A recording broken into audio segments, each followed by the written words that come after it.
to...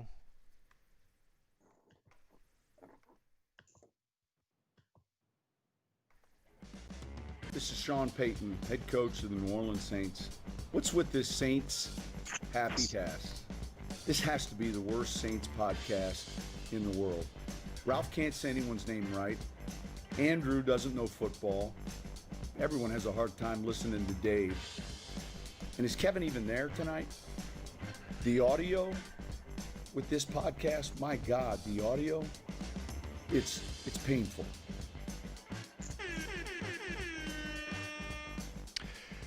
All right, everybody. You know what's even more painful than the audio? The video on this podcast. Yeah, we don't have the video tonight because Dave's box wouldn't work. Right, it's my fault. It is. So, Not your fault at all. I know America is descending into madness, but don't let that distract you from the fact that the Falcons blew a 28-3 lead in the Super Bowl. Gentlemen, how is your weekend going? Pretty good. Pretty good. Not ready for it to be over. Not looking forward to getting back to the grind. So, as we head into the deep, dark crevices of the offseason, and me and Andrew love the bracket. We create it. We think about it really too long. Dave hates the bracket because we do these monstrously long 32, 64 entry brackets. We did Sean Payton's worst decisions, Saints worst quarterback. What other brackets have we done, guys? We did the worst. I think worst corner, maybe worst DB. It was one of those. Oh yeah, worst. We did worst corner. Worst Sean Payton drafts. Yeah. Decisions. So we've done it all, but this year we might have my most favorite ever in that we have decided to do a Jim Mora's greatest rant bracket, and it took a little bit of time to find them all on the YouTubes, and we had a hard time getting enough to do like an even bracket. So this bracket's a little weird, Andrew. We had to do buys for it, which is interesting, and we'll get to in a second. But I just want to tease for the people before we get into the actual Saints news and stuff that they have and NFL stuff, which there is a little bit of it. I have 14 sound bites. Andrew, which one should I play for the people as a tease when we talk about the Jim Mora bracket later in the show? Which one should I play for the people? You do the one of him trashing Fletcher Mackel. God, I hate to hear that. I hate to hear that. I'm just saying the statistics say... Is the season over? They have 13 more games to play. Is the season over? Can they go home and pack their bags and go home? You just said the season's over. That's the most negative statement that I hear from fans and media ever. Ever. And it bugs me. Okay, well, how about Is the this? season over? No, there's 13 more games to play. 13 more games to play, and you're saying the season's over? Unbelievable. I'm just saying... Unbelievable. Statistically... The season is not over. Do you think those players and coaches are going over there, in there thinking the season's over? No way. Look, no way. I'll say this. Since Sean Payton and Drew Brees arrived, they have always seemingly righted the ship in some way, and they have fought hard until the end. And they got 13 games to right the ship again. You give all those stats. Since 2000 and this, no team that's gone over. So what? Does that mean it can't happen? No, it doesn't mean that it can't happen. What do you think those guys are thinking? They're going to look at the stats and say, well, there's no way we can go to the playoffs? They wouldn't quit then. The season wouldn't be over even that. No, the season's over. They got 13 games to play. 13 games. You know what I think? Jeez. He just took a dump all over Fletcher Mackel. It's so great. I love how when he gets on a roll, he just doesn't stop. He doesn't. He will belabor the same point over and over and over. It's great. So That sounds familiar. Yeah, I even got a special one for you, Kevin, later on about him saying that Adrian Peterson is washed up. I found that one especially for you. I was thinking of you as we tried to even out the Jim Mora Bracket. Since we only have 14 of the rants and 2 of them get buys. We'll only do like 1 or 2 of the head-to-heads tonight because we have to stretch it out through June.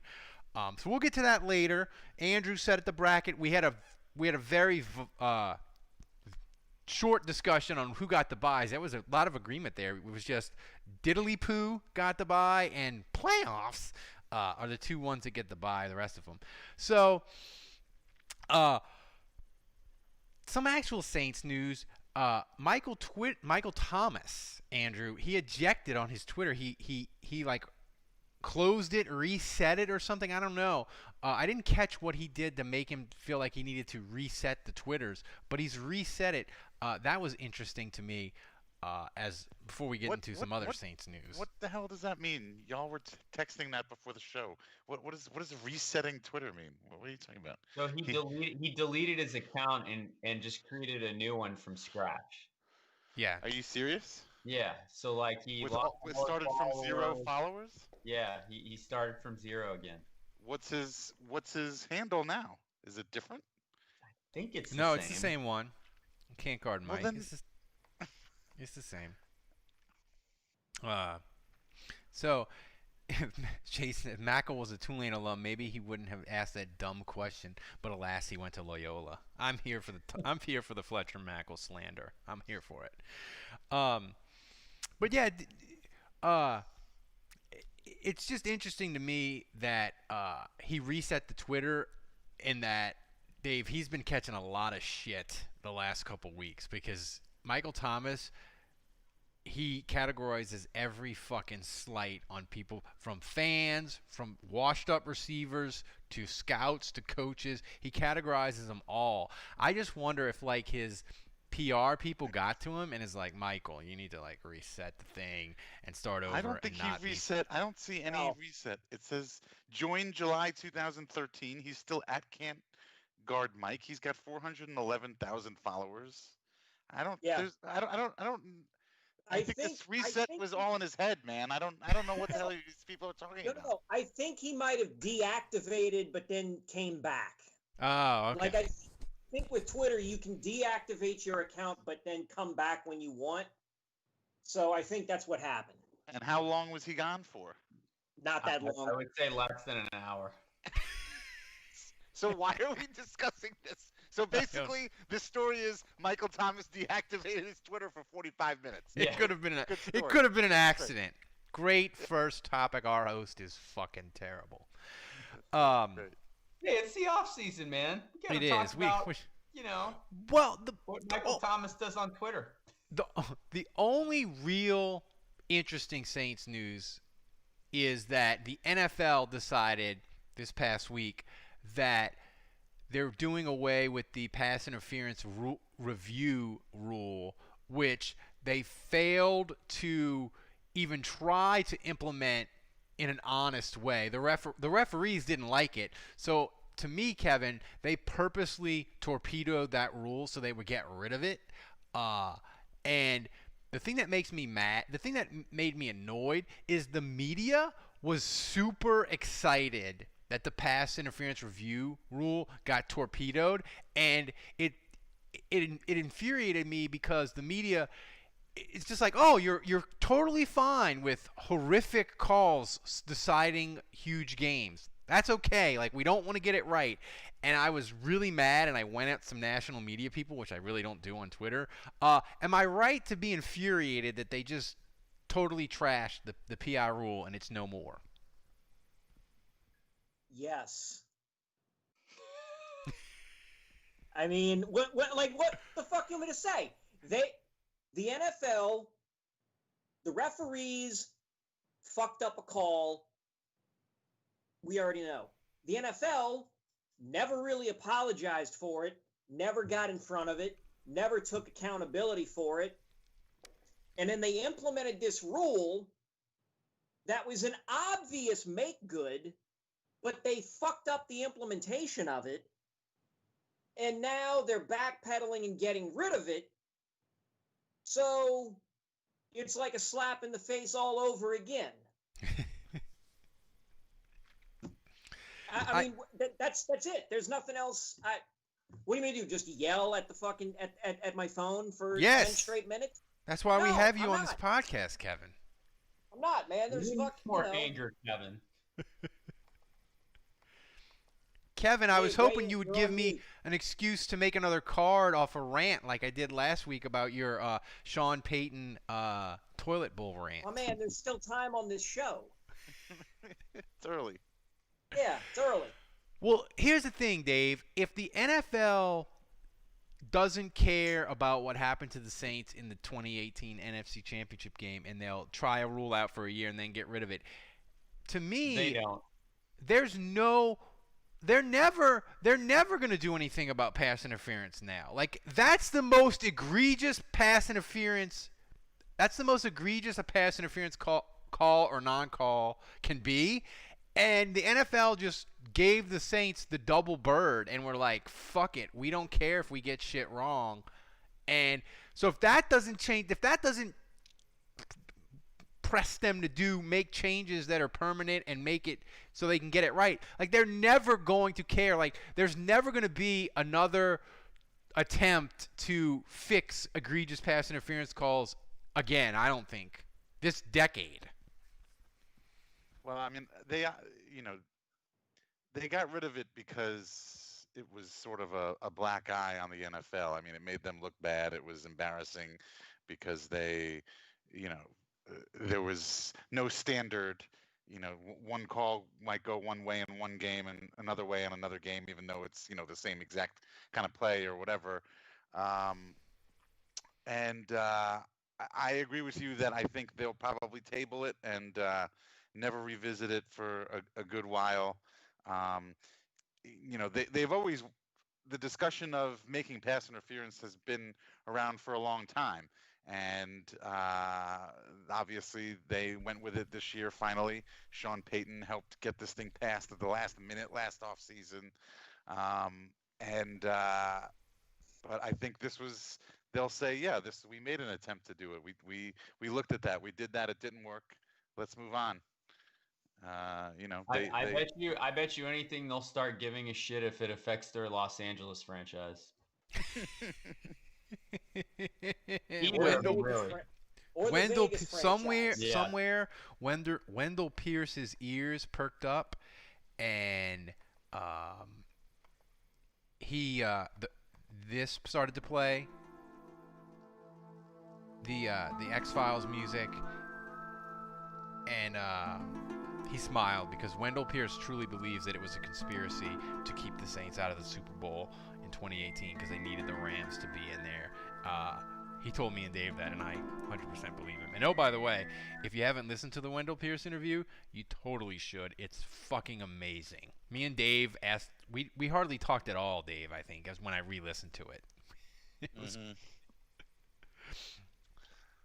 So, the other thing we need to talk about that is a serious football topic, Andrew, you attempted to murder like 8,000 bees at your house. I'm gonna call PETA on you. You went at them. You used chemicals, blow torches, bullets, machine guns. What was going on? You were texting us all, telling us that you were in a life-death struggle with 1,000 to 10,000 bees. Aren't we supposed to be saving bees the to fight the murder hornets. Yeah, so bear with me here for a second as I tell the story. So I go to the mailbox and I notice I have, some bees flying around, and it's like, this is kind of weird. And I start to hear that noise. I open the thing and I feel like I've said Candyman in the mirror 3 times. It was scary. It's like, what is going on? So I come back inside the house and I tell my wife, I tell her, hey, there were all these bees by the mailbox. Have you noticed that? And she's like, oh yeah, they've been there for weeks. Typical. Wait, what? They've been there for weeks? So yeah, obviously they've taken residence, and they're under the mailbox. In that little cubby below the mailbox where you put like the newspapers and stuff. Yeah. There was a hive in there. So I'm freaking out because I don't want to go get mail, and I'm reading about it. I'm Googling because I don't know anything about bees. So I'm Googling, and it's like if they mark you for stinging, if you're around their nest, they'll chase you up to 100 feet. I'm reading this. So I'm like, holy shit, I'm not going back there. So I'm in the phone book. I look up beekeepers because, I don't want to kill them or anything. I want to remove them and protect them or whatever. So I talked to this beekeeper lady, and she's like, well, are they honeybees? Because I only really want honeybees. And I'm like, look, lady, I don't know the difference between that and a freaking ostrich. Like, I don't know. Like, honeybees, and she's like, well, can you at least tell me if they're hornets? Because I don't want to mess with hornets. And so I'm like Google imaging, trying to figure it out. I'm like, all right, they're definitely not yellow jackets. They're not hornets. They're not yellow jackets. They're a bee. But beyond that, like, you're on your own, lady. I don't know what to tell you. So she comes by my house, and she she doesn't want to come in, obviously, with everything that's going on. So she texts me after she leaves, and she says they were bumblebees. Bummer. But I moved them far away into the woods, so you should be good. But if they come back, I don't really know what to do. So I'm like, okay, cool. So later that night, I go get the mail. This is like a few hours later. They're all back. All of them. They went from wherever they were out in the woods. They all came back to my mailbox again. So I'm like, great, this sucks. So the next morning, my son goes out to mail a letter, and he said that he comes back in like breathing heavy. I'm like, what's going on, man? You okay? He's like, yeah, just a bee chased me all the way up the driveway and was trying to sting me. And so I'm like, all right, this is ridiculous. Like, at this point, I'm like, fuck the bees, all right? Like, You made it personal. Family, I can't have my son getting bit, stung by a bee. I can't have the postal service, the post office, serving me, taking me to court because the mailman died from 100 bee stings. So I'm like, all right, I'm taking matters into my own hands. I'm gonna handle this right now. So I put the hoodie on. I'm covering all parts of my body. I got gloves. My face. And on my son's Black Panther mask from Halloween. So I'm wearing a Black Panther mask. I got the hoodie on, got the gloves, and I mean, it's like I look like I'm about to rob 7-Eleven box of amateur hour. What are you playing right now? A blowtorch. Oh my god.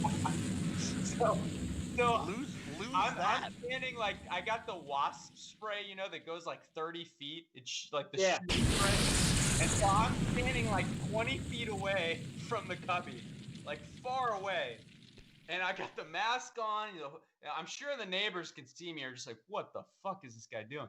And so I spray it right into the cubby, and then I sprint away like a coward, like immediately. Like I spray and sprint, and then I like slowly inch up to see like how it's going. And I'm like, yeah, it looks like it kind of works. So I go again and sprint away again. So I do it a couple times. And then I just see the sea of bees just like falling out of the cubby to their death, just like dripping out with all the juice that I sprayed in there.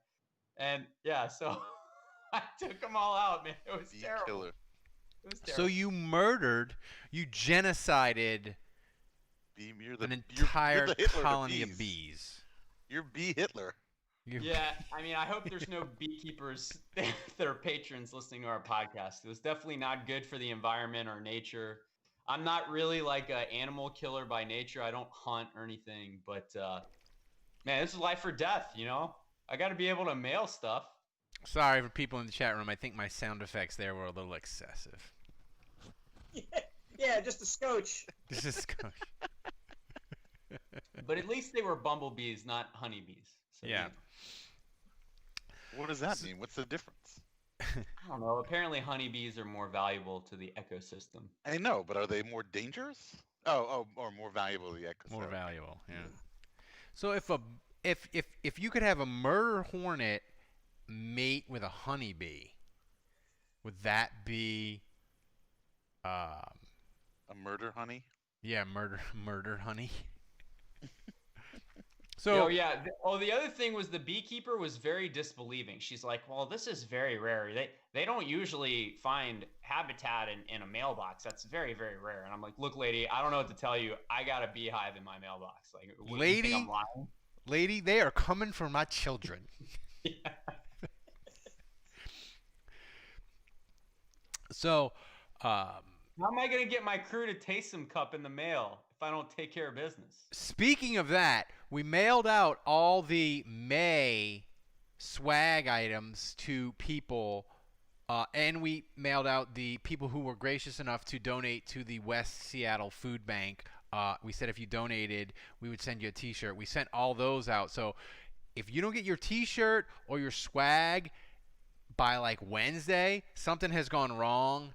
Email me, and I'll make sure that My wife. gets on it and gets you the swag that you deserve. And oh, by the way, we are planning the most fantastic swag box for August and to celebrate 2020. We are going to have every $10 patron, you are going to get a Crew to Taysom cup, a Worry About Your Meat cup, a Forever Drew cup, and Dave is going to make you a fucking mask that's going to have something Saints on it, and you're going to get all that for fucking $10.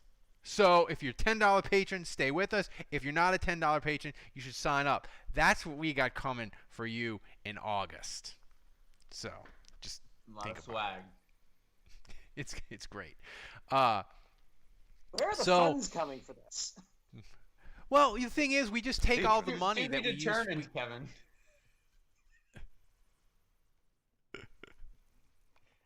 So It pays for Okay. itself, right? It pays for itself. All right, hey, I'm not the guy looking at the book, so it doesn't matter to me. I mean, we just here's the thing. 2020 season, it's so fragile. We don't know if it's going to happen. We hope happening. it does, and there may be fans, they may not be. So we just figure we got to make it as fun and as exciting as we can, and we're just going to pump all the money into swag because obviously me and Andrew's plan to use it on social does not work. I set $100 on fire trying to promote that Wendell Pierce tweet. It did nothing. I'd rather just reinvest it in cups and masks and give it to patrons. That is a much more fun plan than just burning money and giving it to Twitter and Facebook. So that's the theory there. I was gonna say, promoting on Facebook promotion is a lot easier, I think, than Yeah, Twitter. Twitter promoting is fucking expensive. But Dave, speaking of actual news, the Saints, they signed Chickalo, the linebacker from Pittsburgh. They signed the offensive lineman from Baltimore. What's his name? I want to say it's Hurts. So they're adding people, Dave, and I have to say, this is by far the most complete roster in Saints history. Tell me I'm fucking wrong. Oh, you're so wrong. And I'm only telling you you're wrong because I don't want this to be one of those off seasons where we hype up this team so much and the national media is hyping it up and we're being predicted to win the Super Bowl and odds-on favorite in Vegas. Are you saying that this statement has elevated Jarris Bird quotient? Yeah, I don't want I don't want any of that. I don't want any of that hype. So I don't want you starting any of it. I don't want you believing in any of it. I don't want you spreading it. So I'm gonna just disagree with you, Ralph. But I mean, look, I know 2014 went sideways, but 2014 went sideways because Keenan Lewis got hurt. We didn't appreciate how big a factor Jabari Greer was. I mean, they had extenuating circumstances that happened to the 2014 team, and it could happen now, but I just feel like the comparisons are not the same. Is there any team other than is there any team, Andrew, heading into a season you felt more confident about than the 2019 Saints? Yeah, the year we signed Jarvis Bird. Seriously. I remember saying, like, Fuck man, all this y'all. roster is loaded. Nothing could go wrong. Yeah, I don't know. I would say I was maybe more confident last offseason. Or two seasons ago. Certainly last season. So I don't know that I'm more confident than last year. But see, last year I really felt like the Saints were the best team, and they just got screwed out of the Super Bowl. I really felt that way. This year, I don't know that I felt that way. I thought Mahomes is taking a step up, and Mahomes. Well, actually, he was better last year, but Mahomes just, to me, he looks like by far the best quarterback, and so any team that he's on immediately is a contender. And I'm just starting to see younger quarterbacks that are ascending, like Lamar Jackson, Deshaun Watson. So I feel like there are young quarterback teams that are ascending, but so confidence-wise, I mean, I've dropped a notch because the 49ers were real strong last year too. But I mean, I still think the Saints are a top 3 roster in the league. I absolutely still think they can win a Super Bowl. But just in terms of confidence going into the season, I'd say it's slightly less than it was last year, but close. Kevin, your confidence level heading into 2020? Let's just get confirmed that the season's going to happen. I can't weigh in. I really can't. I have to abstain. Here's an interesting thing that I haven't better heard about the roster than when it had Adrian Peterson, that's for sure. Oh yeah. Here's an interesting thing about the NFL season. Maybe it's because it's further away, but it's not that far away. Is baseball, the owners and players are fighting like cats and dogs over every cent. Basketball, you hear about the players, they're a little bit concerned about the bubble and being locked into Disney. They, instead of calling it a bubble, they call it a campus now, and that sort of thing. The NFL players, you don't really hear them fighting about things and fighting with the owners.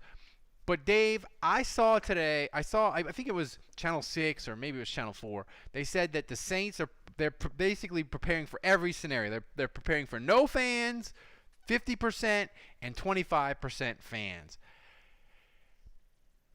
What scenario, or full fans, obviously, what scenario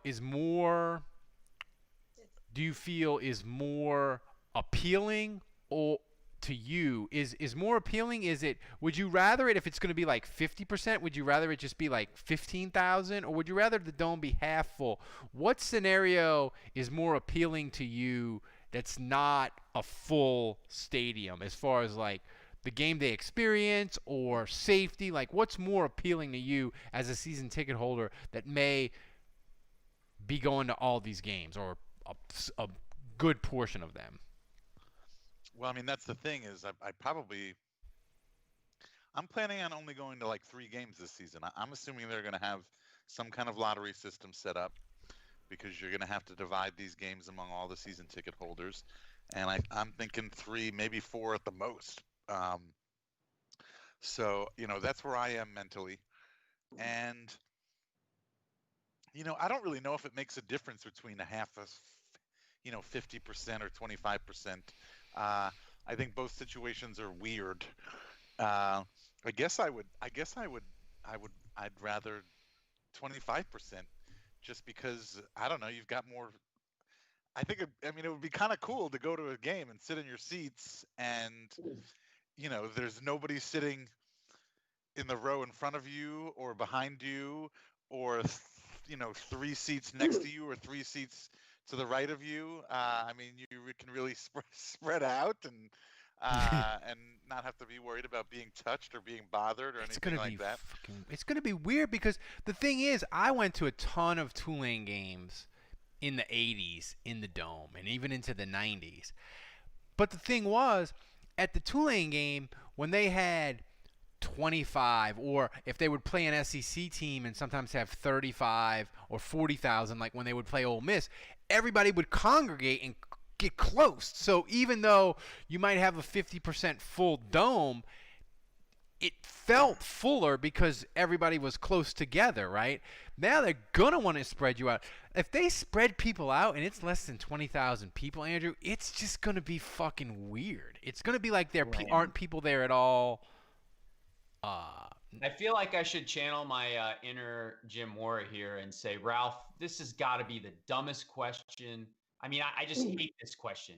It's a terrible question. It's idiotic. It's stupid. Of course I want more fans. The more fans, the better. Why would I want 15 instead of 50%? Why would I want 50% instead of 75? Why would I want 75 instead of a full stadium?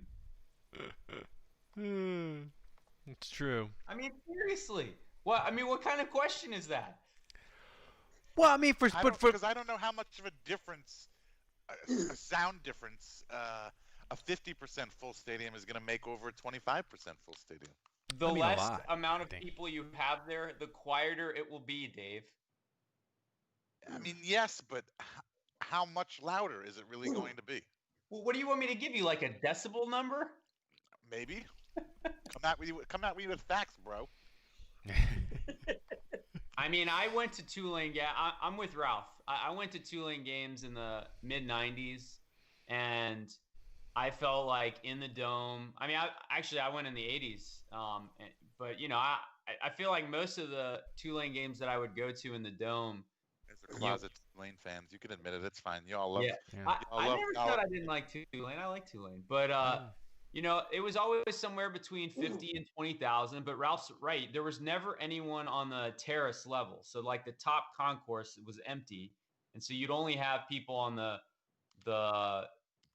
plaza or the loge, the lower section. Except for big teams. Yeah, except for big teams where it would get a little better. I mean, most I ever saw was maybe like 35, 40,000 in the Superdome for a Tulane game. And that was the Ole Miss games. I went to all the Ole Miss games because Tulane used to play Ole Miss home and home, and I went to probably 4 or 5 Tulane Ole Miss games in the Dome in the 80s, I think.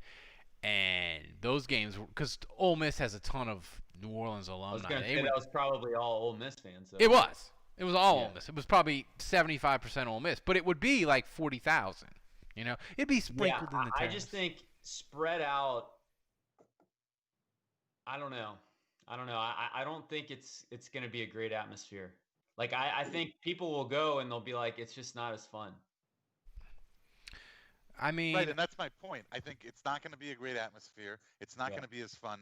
So I feel like it might as well be less people, so I get more space and I get to spread out more. It's like getting on an airplane and you're getting the whole row to yourself and you get to lay down. You know what it's going to feel like? It's going to feel like watching from the Greenbrier bleachers. When there was like 1,000 people there. Less, like hundreds, but that's what it'll feel like. Because you'll be so spread out. That's a great analogy and great way to put it. So before we get to the Jim Mora bracket, by the way, Andrew, pull that up on the challenge bracket so you can tell me what we're gonna do. We'll do one game tonight, one matchup. Before we get to that and before we get to people's questions, I want to tell y'all, I'd like to give a shout out to the network that helps distribute our show, Armchair Media. Armchair is a collection of 50-plus podcasts, including ours, trying to localize sports world a little bit more. We've been with them since like 2017. Andrew Stevens does an amazing job selling this shit show of a podcast to sponsors. And we've enjoyed growing our audience with theirs. Starting June 1st, Bet Online will serve as the title sponsor for Armchair and this show. That's on brand, Kevin. I'm excited. This will open the possibility, merchandise, and live events once we get back to normal. Me and Andrew are trying our best to plan a live event later in the year if we're able to do it. In addition to Bet Online Or coming aboard, would Armchair be will the now serve as the location. host network for the largest skating podcast, the Nine Club, and they have podcasts like The Bird Calls, which is the Bird Rights website podcast. Those guys are amazing. They have you covered on exactly what's going on. The Pels got Zion, dude. They got Zion. They got Zion. Oh, I've never been this happy. Oh, this is great. They got Zion. But the Bird Calls people, Preston and the gang over there, they're covering the Pelicans wall to wall. They're gonna have the draft. They're gonna have the draft, NBA draft, some kind of way. But the Pelicans are really set up, and the NBA is really trying to make sure whatever season or weird playoffs they have, that they include Zion because he delivers ratings. So they're really trying to include the Pelicans in whatever season restart they have, and the Bird Calls guys are all over it, explaining it and shitting all over the national media people that hate it. And you should get over there. The Bird Calls people are awesome. Just search Bird Calls wherever you get your podcast. So Hey, Ralph, I want to give a quick shout out while we're giving shout outs to our patron, Jason Champagne. I know his mom's had some stuff going on. So best wishes to you, man. And I know you've been one of our strongest supporters for a really long time. So glad we can give you some moments of distraction, and best wishes to you, man. Yeah, and that's all we try to do. Like, we just want to give you distraction. We know about the Rona, and we know that America is fucking falling apart. Like, we know it. We just, like, if you want a podcast on that, you can listen to Chapo Trap House or whatever. We know that that's going on. We do Saints, and we do jokes, and we do drinks here. That's what we do. So we got this Mora bracket, Andrew, and Kevin. I had forgotten how many fun rants Mora had. And we all know the playoffs, and we all know the coulda, shoulda, woulda, and some people, Saints fans might know a couple other ones, but I had forgotten. There's so many great Jim Mora rants. Yeah, he's he's definitely one of the coaches that has like the most rants like that. There's no of any coach. Right. Yeah. There's no coach close to him, right? Like in the last 20 years, right? There's no one close. Hey, should we check ourselves here and explain who Jim Mora is? Yeah, we like should. We just assume that everyone knows, but like, I don't know, like half of our listeners started being fans in 2006. Yeah, listen. Jim Mora was the coach of the Saints, and he was the guy that got them winning. The Saints, for the first 19 years of existence, were the worst professional sports team in America. Jim Mora was the first coach that got them winning. But the thing was, Jim Mora was a cranky old ex-Marine, and he gave no fucks about fighting with the media and telling it like he thought. And it was just a different time in the NFL where coaches were less buttoned up. But Jim Mora, he would spar with Buddy D. And especially, you know what I noticed? You know what I had forgotten, Andrew? How many times Ron Swoboda was the instigator of the Mora rant. And the thing that made Ron Swoboda cool is, I know like 99% of our listeners don't know this. Ron Swoboda, 99% of New Orleans people know him as the sportscaster for Channel 8 back in the day. But he was an ex-Major League Baseball player, and he made maybe the greatest or the second greatest catch in World Series history as a Met in '69. So when Jim Mora, most media people, if the coach sort of bows up and goes at you, they sort of shrink. But Ron Swoboda was an ex-athlete, and he was like, fuck it, I'm Ron Swoboda. I got a World Series ring. I'm famous. I made that famous catch. I'm not backing down Jim Mora. So him and Jim Mora were constantly butting heads. And I think like 5 of these, Ron Swoboda is the instigator of the soundbite. It's amazing that he is involved in so many of these. But Andrew, what 2 head-to-head matchups are we doing tonight? Because first of all, we got to do this rant. We decided gets a bye. I don't know. All I know is we threw 4 interceptions and fumbled once. 1 interception they returned for a touchdown. 3 others were in our end of the field where they scored points. That's all I know.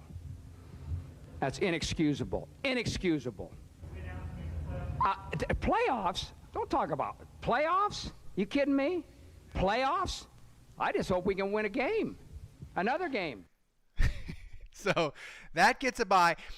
I was sort of against getting that a bye, and maybe that one. It's not a Saints rant. It's his most iconic one, maybe. But Kevin, he was with the Colts. The Colts. I feel like you got to include it though, right? But would you be okay if that wins our bracket? I would probably vote against it because it's a Colts moment. I mean, it has to be in there because it is his most infamous rant. I mean, that's right up there with, we took the damn field. The Bears are who we thought they were. Dennis Green. Yeah. I mean, it's right up there with I'm a man, I'm 40. I mean, that is iconic. So if you're going to talk Jim Mora rants, we can't exclude it, but ultimately I'll probably vote against it when it gets down to the wire. I mean, there's other really, really incredible ones. Yeah, this one also got a bye. Well, what happened was that game we got our ass kicked. In the second half, we just got our ass totally kicked.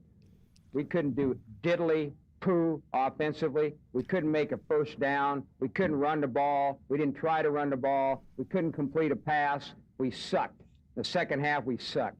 We couldn't stop the run. Every time they got the ball, they went down and got points. We got our ass totally kicked in the second half. That's what it boiled down to.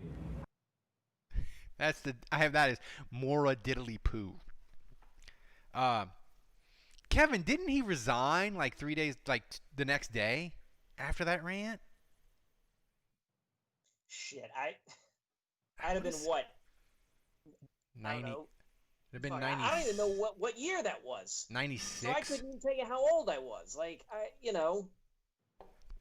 When was that? 90. 96. 95? You were 15. It was 96. Okay. Yeah, I was. You know what? I was probably more worried about the excessive boners I was having at the time than worried about what the fucking head coach was saying or doing at the time. I was like, oh, did the Saints win? No, they lost. Oh, well, if anybody needs me, I'll be in my room. That was it. I'll be watching they won? Oh, they won? If anybody needs me, I'll be in my room. That's it. Okay. All right. So Andrew, we'll do 2 a week. So we got 6 games. We got 6 first round games. Round 1. All right. You got the 8 seed versus the 9 seed. You got useless versus you don't know. Okay. The useless soundbite is 1987. The 9-6 Saints were playing Atlanta, the final game of the year, but they were playing at 3:00, so they would know whether or not the game mattered for playoff possibilities. And like we mentioned before, Ron Swoboda asked Jim Mora if the game was useless, and Jim Mora had none of it. See, that's the trouble. You probably played a lot of useless games. We don't play useless games. Every game we play is an important game, whether it's for a playoff spot or not. Maybe that wasn't the case with you, but it is with this football team. Every game, no game is useless. So when you use a dumb term like that, a useless game, that's the most f***ing idiotic question I've ever heard when you say something like that. Is that a useless, yeah, they're both dumb. Really? A useless game. When was a game useless? Well, that is idiot. They're playing for it. If they're playing for the playoffs or not. Is it useless? Is a game useless? Do you think Use players your f***ing head. Do you think players play Jesus. differently? Maybe you did, Huh? but these guys don't. Dumb question, a useless game. What do you guys think, a useless game? That is f***ing stupid. Wake up. The best part of that is 3 F-bombs. is the F-bombs, but Mora he got so mad he walked away, and then he came back and dropped like 3 more F-bombs on the video. Just, I mean, that is a quality 8 seed in this tournament. Chef's kiss. So, the next one is this one though. And Kevin, you after I play it, you can interject. This one is a pretty I think this one's pretty well known among Saints fans of a certain age. This one is Jim Mora just laying into the media saying they don't know shit about shit. You guys really don't know when it's good or bad when it comes right down to it. Will you make a promise to us? Will you tell us when it's good? And I'm promising you right now that you don't know when it's good or bad. You really don't know. Because you don't know what we're trying to do. You guys don't look at the films. You don't know what happened. You really don't know. You think you know, but you don't know. And you never will. Okay? Just for your own information. Sometimes it won't. I can tell you it won't be good, and you'll see it won't be good. Sometimes you'll think it's good, and it isn't any good. Sometimes you'll think it's bad, and it was pretty darn good. Sometimes you'll think it's bad, and it was bad. But basically, you really don't know. The only people that really know are our coaches. And that goes with run blocking, pass defense, all those things. The media, public doesn't know, you guys don't know, not really know. It's a classic. So, Kevin, I'm torn because the you don't know one is one of my favorites, even though he doesn't curse. But the useless one, I had completely forgotten about that one. I got to go that one just because of the F-bombs and the fact that he walked away and then came back. I mean, to me, there's no debate about which one should move on from this. Right. Like he's dressing down the media in that second one, and he comes across as as a frustrated dad in that one. And it's like, that'd be fine. Like, that would be a season, like the big moment of a season for a coach in any year. Like, oh man, did you hear the coach? Man, that was like the most remembered soundbite of this guy for the whole year.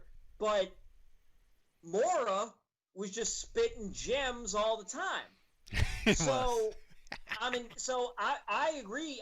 I'm going with I go with useless. Like, he was dropping F-bombs. His voice cracked. He's dressing down a World Series champion and saying, maybe you guys have worthless games or useless games, but we don't. And it's, yeah. Dave, Jude, somebody jump in. Dave. Well, first of all, I come into this whole thing with, I wasn't around No for biases. 4 years. Right, I have no biases. Like you guys, you grew up with Mora and the Saints at this time. You might have context to go with some of these rants. I have none of that. So I'm basing it purely off of just the actual rant. And on this one, I'm gonna go with you just have no clue. I like the fact that he curses in the first one. That's great. You don't see much of that anymore these days.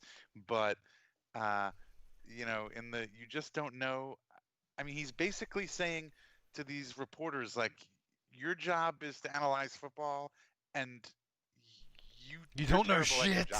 You are terrible at your job. You always have been. You always will be. You think you know what you're doing, but you don't know. It is a fucking ultimate insult. And he honestly, he insults fans too, because at the end of that, he says most of the time the public doesn't know. He's not wrong technically, though. He's not. But if you're a fan, honestly. The thing about the useless one, Andrew, that's so funny to me is the media member for the Saints, like, will you tell us, coach? Will you tell us? I was like, oh my God, that's so pathetic. But Andrew, your thoughts on who needs to Wait, end so Dave, you're going with the other one. Yeah, I'm Yeah, going with you just don't know. you don't know. Absolutely. Yeah, I like in its it own both. way, it's very cutting. It's a very cutting remark, and it's I like that one. I like that one a lot. I do too. Yeah, it's I mean, you guys felt like Kevin and Ralph. You guys thought it was an easy decision. This one's tougher for me. I really like Useless because he's really spitting fire. You know, he comes heavy in the when he's really animated and fired up. I think you get your best Jim Mora material.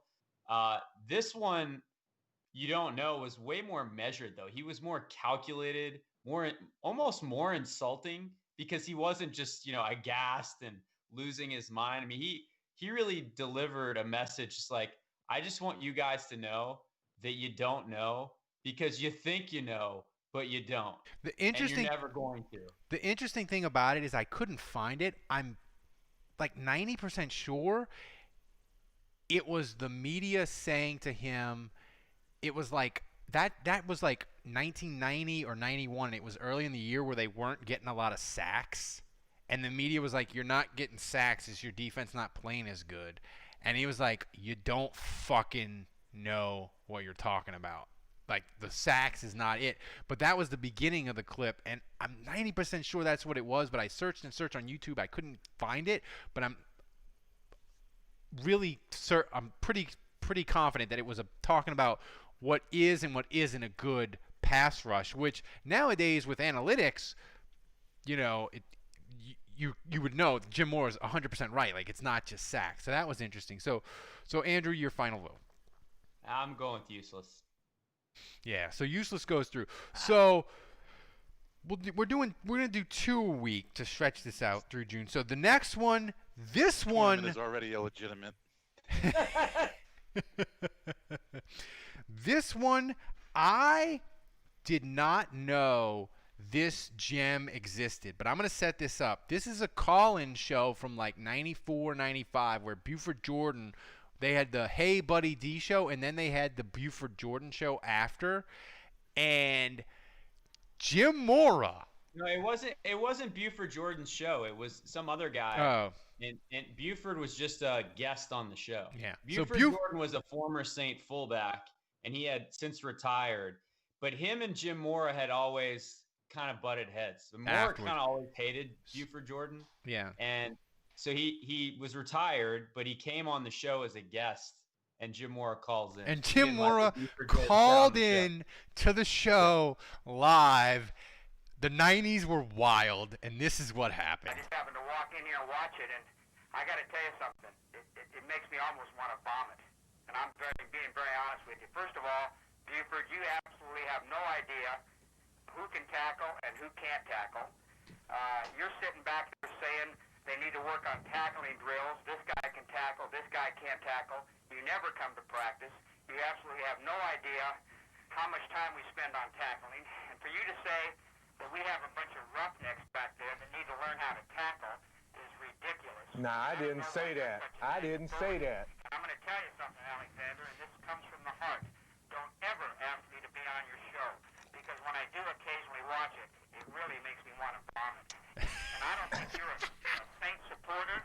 I don't think you care about the Saints, and there's no way I would ever be on your show, so don't even ask me, okay? I mean, wow, that is a great. coach of an NFL team calling up a TV show on a Sunday night and spitting absolute fire. I mean, that would be the equivalent of Peyton coming on this podcast. Yeah.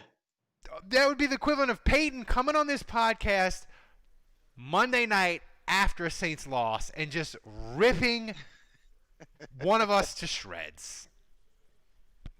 Most likely me.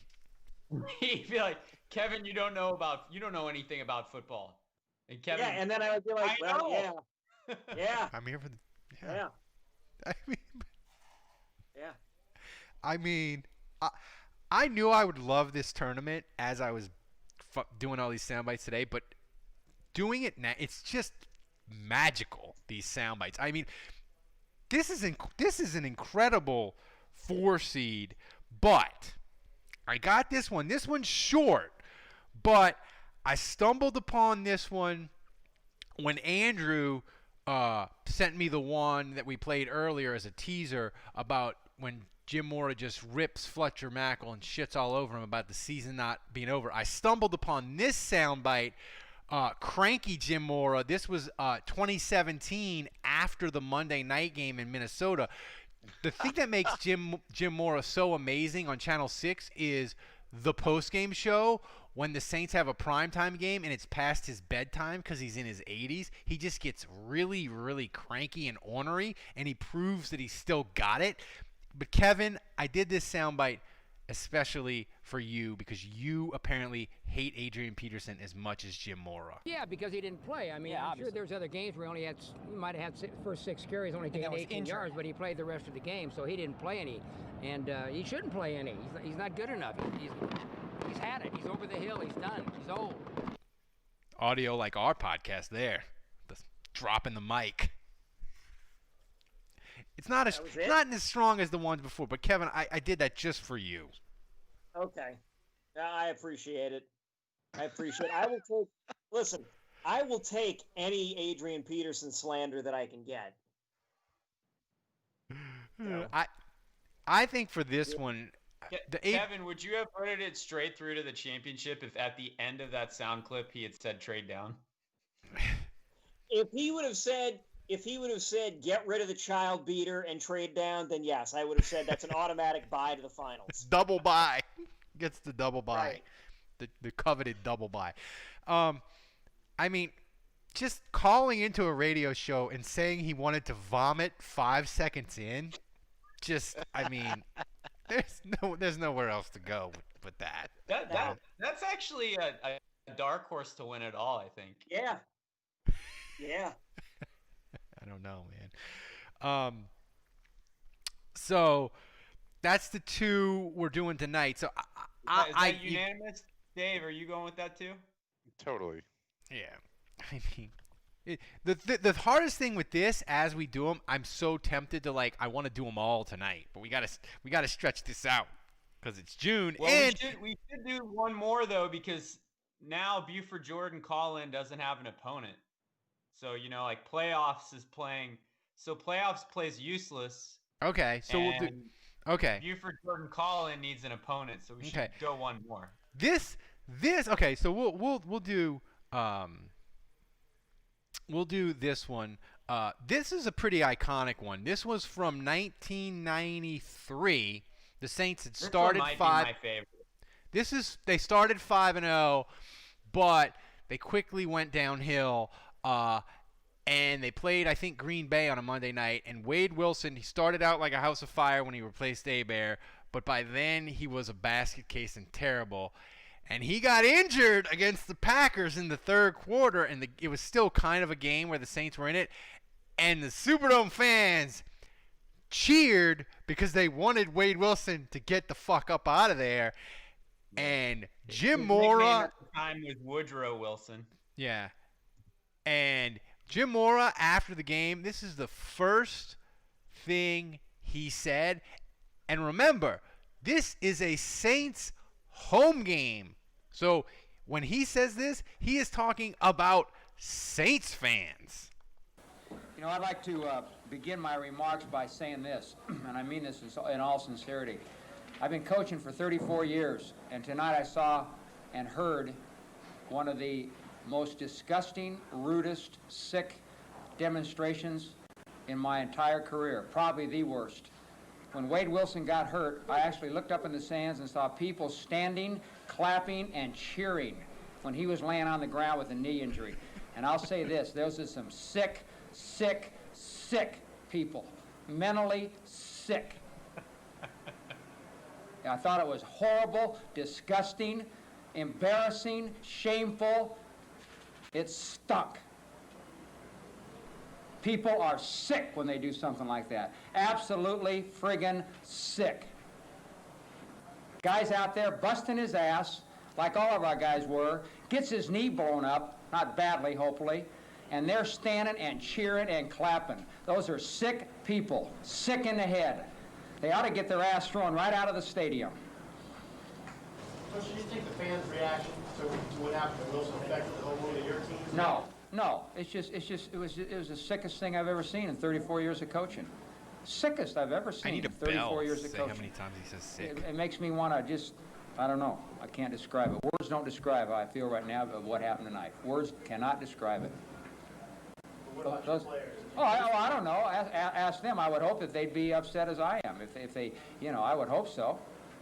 Man, it's disgusting. I've never been in a stadium in my life, in my 34 years of coaching, where they did that. Never. And I've been in every NFL stadium, a lot of college stadiums. It was disgusting.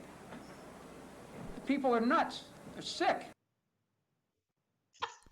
I mean, Get woo! sick in there one more time. I mean, Should have been counting. Jude is ready to crack.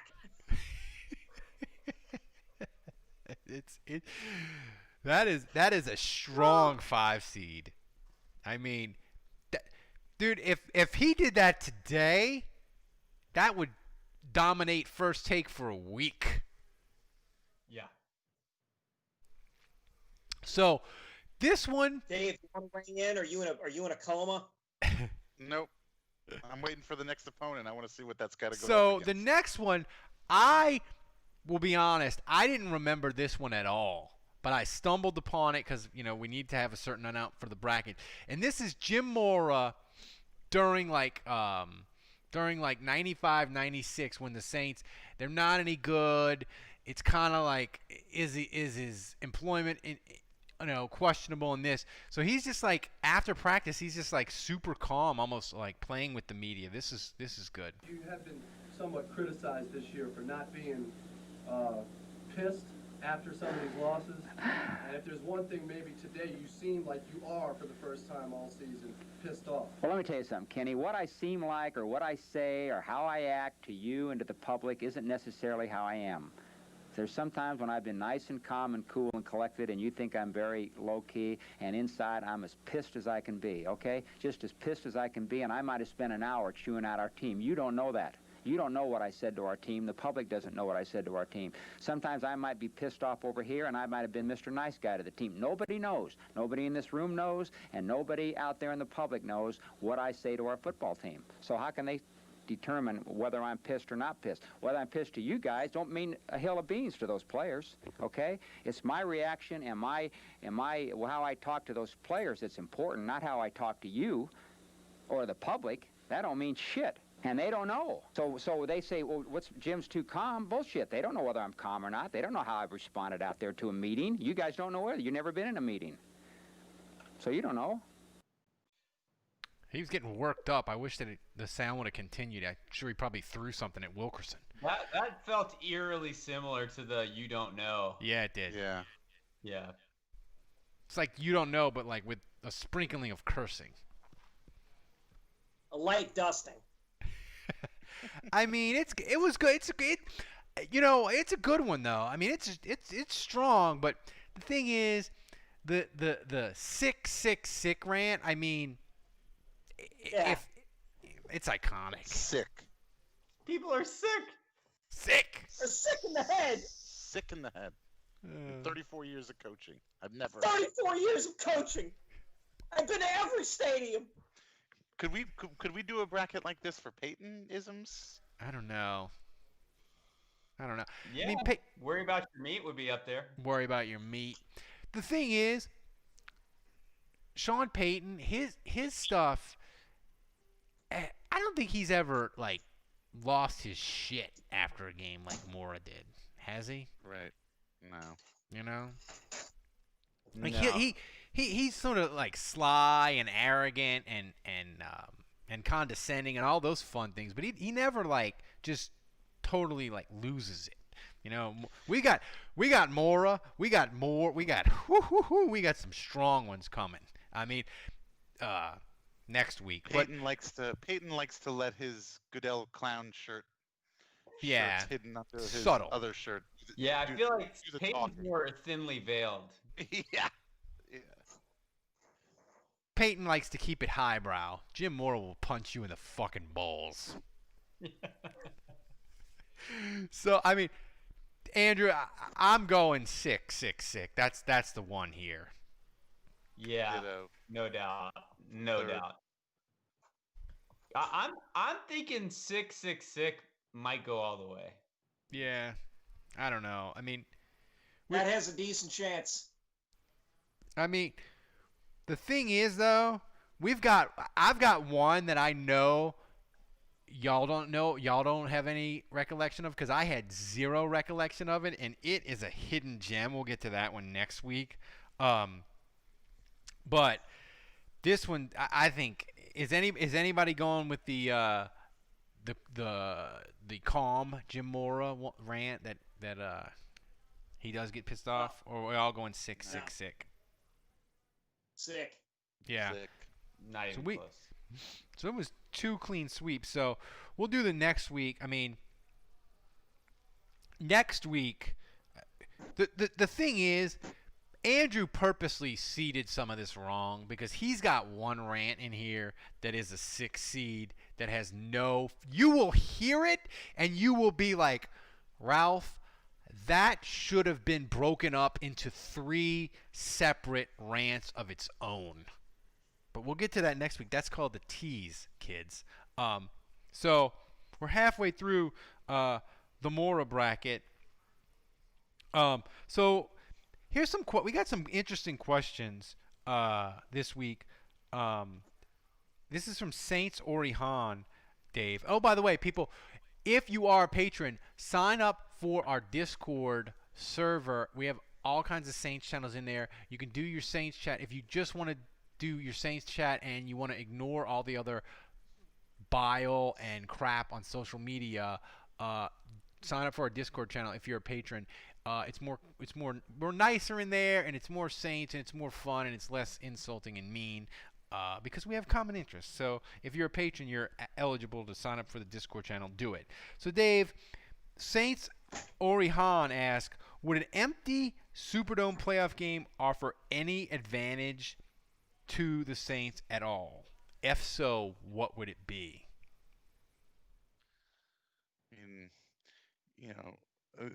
the only other advantage is, I mean, obviously you're home, you're in your own locker room, you stay in your home hotel, you get to practice at your own facility. I mean, obviously that's an advantage leading up to the game, but as far as during the game, I think it's a huge disadvantage for the Saints not to have their crowd there. Peyton said as much last week or this week, I don't remember what it was, but yeah. He said the same thing that we've been saying. The teams that are going to be disadvantaged most by not having fans in the stadium are the teams that get the most advantage when the fans are in the stadium. So that's the Saints and the Seahawks and the the Chiefs or whatever. Yep. So I don't see, I obviously if they have to play in a stadium with no fans, you'd rather it be the Superdome than any other stadium. But yeah, it's true. I mean, it's just I think the no fans is just going to be an experience I don't necessarily think. Not only do we not know how it's going to affect the teams, I don't know what kind of what effect it's going to have on fans. We don't know yet how it's going to react, how we're going to react and enjoy the games and that. This is from Eric, Kevin. Who would you hate more if he was affiliated with the Falcons? Sean Payton or Michael Thomas? Well, that's a good. That is a very good question. You know what? I'm going to probably say Sean Payton, because Sean Payton would probably get the Falcons wins. I think Sean Payton would. Yeah. Sean Payton could swing the rivalry back to the Falcons for an extended period of time. And plus, it's the way he's done news conferences and things he's said, where it seems like he's a New Orleans guy, Yeah. And he's been so long. So for him to jump to the rival would feel like the biggest kick in the dick. And on top of that, they'd probably start winning because he would be the coach. Yeah. Well, the thing about Sean Payton though is like Michael Thomas. Yeah, he's on Twitter and yeah, he talks trash, but like to me, he's not that. I mean, he's remarkable as a player on the field, but off the field in terms of just like diva actions, he's unremarkable compared to other receivers. Like when I just think of the diva receivers that have existed in NFL history, Michael Thomas is low. I mean, he's a model citizen. I mean, he might talk trash, but he's not getting in trouble, beating women. I mean, he's not doing anything bad off the field.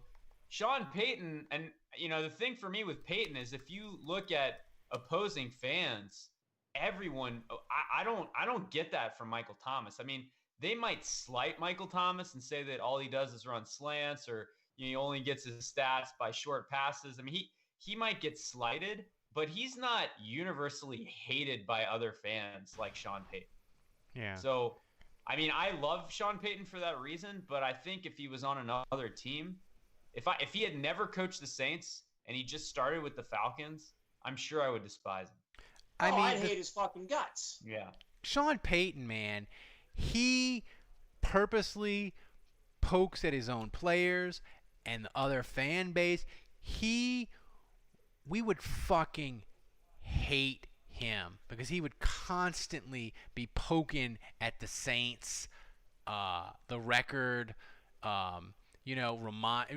reminding us that he lords over us. It would just be fucking awful. Which is why I love him so much. That's the ultimate irony. It's what makes him. Can you imagine if he was the coach of the Falcons and did to the Saints what the Saints did to the Panthers and did the whole broom sweep thing and we beat him 3? Oh my God, we'd want to hunt him down and murder him. Jesus. Andrew, this is a good football question actually.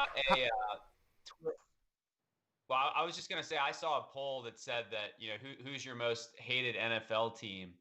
And the Saints, it was like a universal NFL fan question. And the Saints were like 2 or 3 on the list. Oh, totally. And that was the first time I realized, like, if you're not a Saints fan, like the Saints are very disliked now across the league. And the dislike of Saints fans weirdly ratcheted up post 2018. Oh, for sure. So this is an interesting football question though. How many snaps will Jameis play this season, Andrew?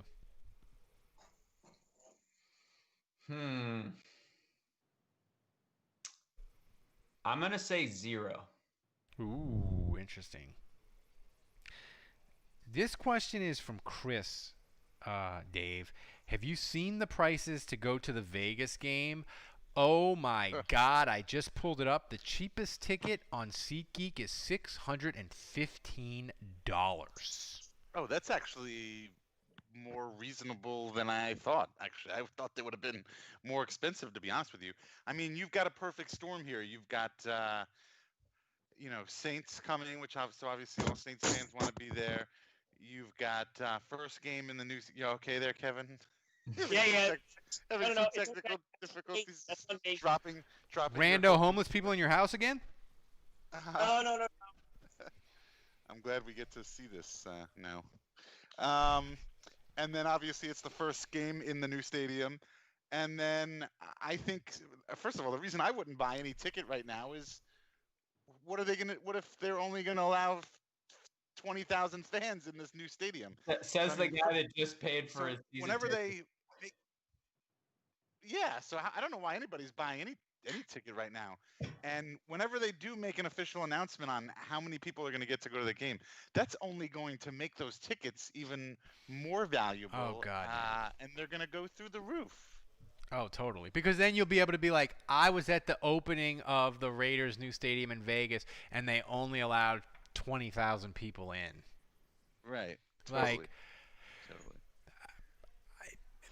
I still want so badly to go to that Vegas Saints game. If things are better with the coronavirus and they only allow like 15 or 20,000 people in, I might blow it out and spend a ridiculous amount of money to go to that game. Like it's You would spend $800 to get a seat to that game? Yeah, I would. I think it's going to cost more than that. If they're only going to allow 20,000 people in, I think you're looking at $1,500 a ticket. Yeah, I guess that's the risk. If you buy a ticket now and they only allow like a quarter of the stadium to come in, how do you know if the seat you purchased is going to be in that small percentage? I don't know how anybody could be buying any single game tickets to any sporting event right now. I don't understand how that works at all. Yeah. Pels ask, are you sober? I'm not, and by viewing Kevin on the video that no one can see falling over, Kevin clearly isn't. No, I had it set on top of my microwave while I was trying to cook something, and the phone just, for whatever damn reason, just slipped off the microwave. Well, Dave's drinking beer out of a wine glass, so who knows what's going on over there. So I need a refill, actually. So yeah, guys, thanks for joining us in the chat room. I apologize about the video. We will work on it post-show and try to get it straightened out so you can see all four of us next week.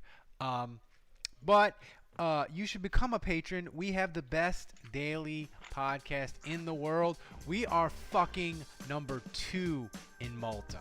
Number 2. Some cricket podcast is number 1, but we're coming for them in Malta. We're the number 1 Saints daily podcast in the fucking world. Sign up at the $10 level. You get access to everything, and you get an awesome swag box. You should do it. Guys, thanks for joining us tonight. For Dave, for Kevin, for Andrew, I'm Ralph. Until next week, the bar is closed.